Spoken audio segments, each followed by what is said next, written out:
Does it say anything about the leadership of the Liberals, the party itself, that it wasn't in a position to straight away agree to those 4 central demands? Look, it's hard for me to comment, and I don't really want to comment on matters for the Liberal Party. I wish them all the best. As David said today, there's no animosity here. It's not personal. As I've always said, this is a business relationship, not a marriage. Haven't fallen out of love with the Liberal Party or anything like that. It's just we haven't been able to agree on what's best for our country right now. We also need to make our own decisions now about issues like net zero emissions. Obviously, I've campaigned against that for years, and both parties have now committed to review that.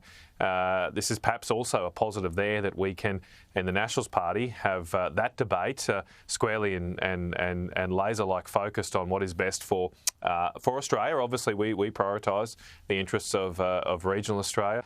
I mean, how much more do we have to lose of our industrial capacity, our manufacturing strength, before we do reflect on whether it is the best idea to almost unilaterally decide to change how we produce food, transport goods and people, and of course make electricity in just a generation. That's what the net zero emissions goal calls for, and hardly any other country in the world is doing this. I think that issue is the fundamental one we need to discuss right now, and not being in a coalition agreement perhaps makes it simpler for the Nationals Party to focus on what we think is best, put that case forward, and then we'll see how we go fighting for it, and if we do come to a different decision, and I think it's important for the Australian people to have a choice on something as fundamental like this. I also suspect that this is in part a warning shot to the coalition not to make a decision, particularly on nuclear, that then you can't agree with, to come together before the election.